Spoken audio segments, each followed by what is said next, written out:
are the final day of Wodapalooza 2016. I'm your host, Kenny Santucci, but I'm sitting here with the number one team at Wodapalooza 2016, and it's an honor for me to be sitting here with you guys.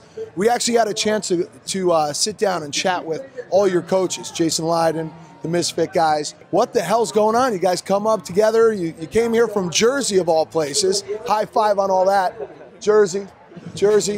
I said we only produce the best there. You guys all come down from Jersey. Did you think coming down here, putting this team together, that you guys would be the number one team? Yeah, I think we had a pretty good idea that we're a good team. We got a lot of different strengths. We went through the qualifier. You know, we tried to email and get an invite, but they didn't email us back. They didn't even email you guys back. Look at that. And here you guys are crushing their competition. After the first couple workouts, do you just start to fall into a rhythm with each other, or what's going on? I mean, do you guys train a lot together? When we were doing stuff like training for regionals, and we're like, hey, let's do a team workout. Like, we were training enough where we did team workouts, and we're like, this kind of works. And then we're like, let's do Wodapalooza. So we would do like team workout Tuesdays and stuff like that. And then we realized that, oh man, this is cool when you got two other really good dudes on your team, and we did some things that we didn't think we could do, and it worked out really well. The fact that you guys do get to train more often than most of these other teams, you think that has a big play in this? Yeah, absolutely. I think it's kind of rare that, you know, three athletes from the same gym typically who went to regionals get to train together. So three athletes of that kind of caliber, you know, goes a long way for sure. I'd make the joke as to saying it's in the water, but I live in New Jersey too, and I can't do half the shit you guys do. What is it about CrossFit Shrewsbury? I mean, you guys all come from the same gym. It's like, do you guys feed off each other? Was one of you there before the other one? I mean, how did it all happen? So I own the gym. I have a partner, Stephanie Hick. How the hell old are you? I'm 24. And you own Shrewsbury. I feel like it's been around before you could even fucking grow facial hair. Yeah, so my mom actually started at CrossFit Shrewsbury before I did. Trevor was trained there first. I came, and then Anthony came. We all played pretty high-level college sports. I think just the athlete in us, when we took on CrossFit, we just went with it. You know, it's our new sport. Train hard every day. That's what it is. Let's talk gym culture a little bit, because the three of you guys are obviously going there. You're crushing everybody else. And I think some of the guys in the gym, guys like yourselves, always set the tone for it. Are you guys there in there crushing workouts while like other classes are going on, or you guys kind of have your own separate time? Yeah, so there was a large gap in the middle of the day, the way Shrewsbury's classes work. There's not a class from 10 until about 4 in the afternoon. So there's a large gap where that's kind of where we would do a lot of our training. And the gym is really awesome about supporting us, but we're really encouraging of the fact that it's the NFL versus flag football. It's like we want to separate it, but still make it the same fun sport. You guys ever jump in on the workouts and stuff? I mean, you're obviously doing most of the programming there. Do you guys ever jump into the workouts and say like, hey, we'll go work out with the regular classes? You know, every now and then, you know, hit one with them. I mean, they're the best support crew ever. I mean, the number of texts, Facebook messages, everything we've been getting from them is amazing. So it's good to kind of give back to them and throw it down with the workout every now and then. Jason Leiden's your coach. You guys go do the Misfit stuff.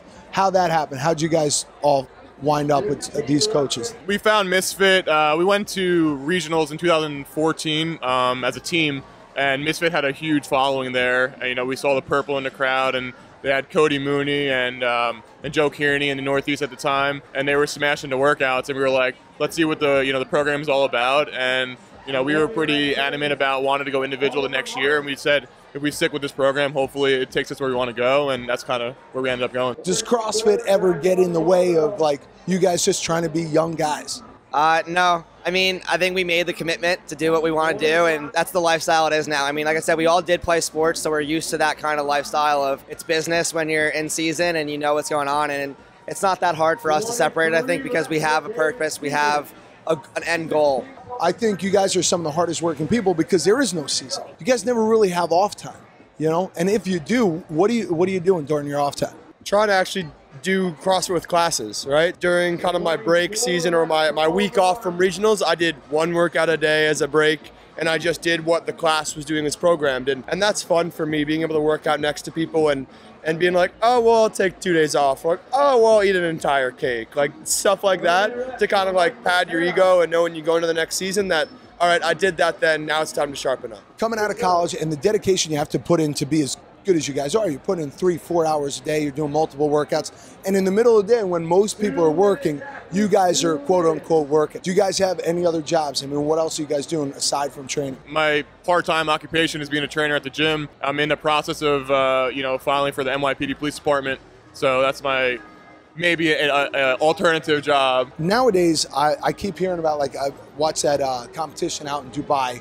You know, Noah Olsen wins $85,000. You guys can make some serious cash at this now. I feel like in 10, 15 years, there's a potential to get paid like a real athlete. I mean, Froning's getting major bucks, but from sponsorships and stuff. But you look at some of the guys in the NFL and they're making $80, $90 million in 5, 6 years. Do you think we'll ever see that in the CrossFit world?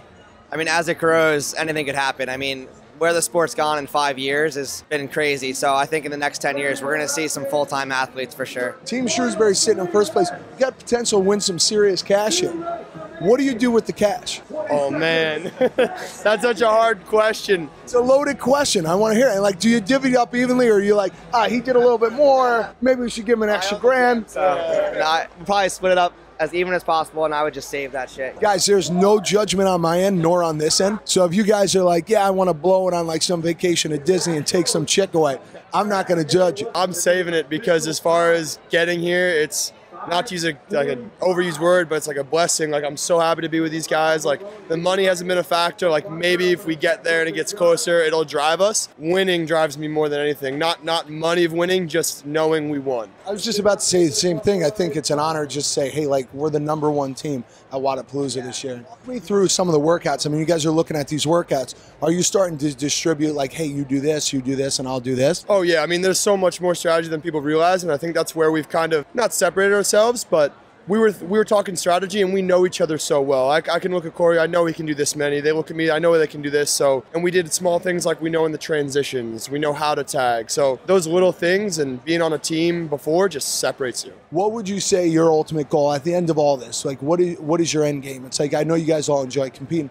but where would you like to see this go for yourself? #1 goal right now is to make it back to regionals as an individual.